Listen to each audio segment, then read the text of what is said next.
Hey, it's Josh with Hardy Brothers Outdoors. I haven't made a tractor video in some time, and this is probably my least favorite type of video to make. It's a little bit of a rant and a little bit of a PSA related to mowing tall grass and the damages that can come from that. And at this point, I'm not even exactly sure what the damage is going to be.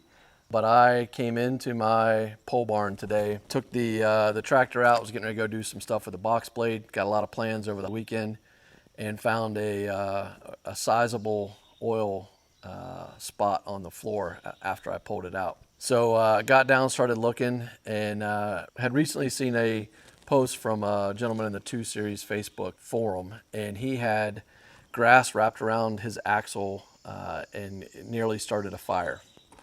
Well, I looked under and I found this grass wrapped around my axle. There wasn't a lot of it, and I was able to pull it off pretty easily. And then I looked further back and I could see oil-soaked grass sticking out from back where the engine block is. So this is where the front drive shaft goes into the engine block. And I proceeded to pull all of that grass out and got this huge pile that's sitting here in front of me.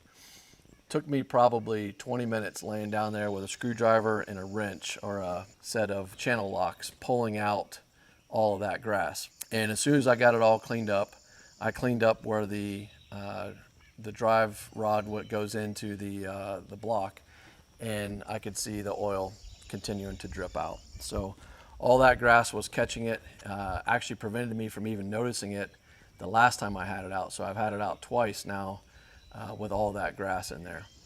So, you know, probably my new approach is going to be after every time I'm out brush hogging, I'm going to be checking to pull any grass out from that drivetrain. The guy on the 2 Series looks like he fabricated a little mud flap to try to keep the grass from attaching to the front drive shaft. I don't know how well that's working. If you happen to watch this, let me know. I'll also post in the forum and ask that question. But my tractor is now destined for Deere. I'm going to have them come pick it up. It looks like you know, more of a job than I'm equipped to do or used to doing, and just not one that I'm going to try to tackle. At the same time, the command cut actuator, or the lift arm, that crapped out on me sometime last year. I was going to try to repair that myself.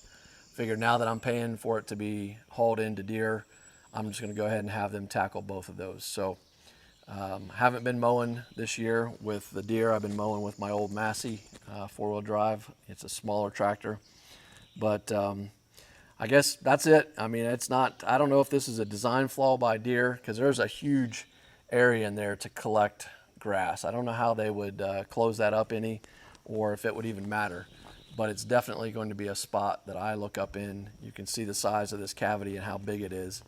You can see the size of this pile of grass and how much was stuck in there. I mean, it was wrapped around there tightly, so definitely causing friction and wear and tear on the engine that I had no idea it was there. So check your drive shaft, check your all the way back to the block. Make sure you do that before you park your tractor. Obviously, you could have a fire if everything was heated up down there. We got lucky, no fire, but we'll see what the damage comes out to be.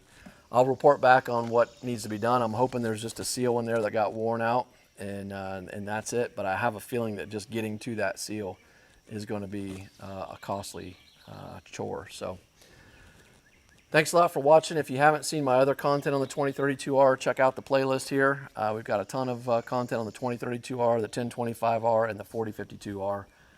We haven't been producing a lot lately, but we've got a lot going on, and hope to get some more videos out this summer.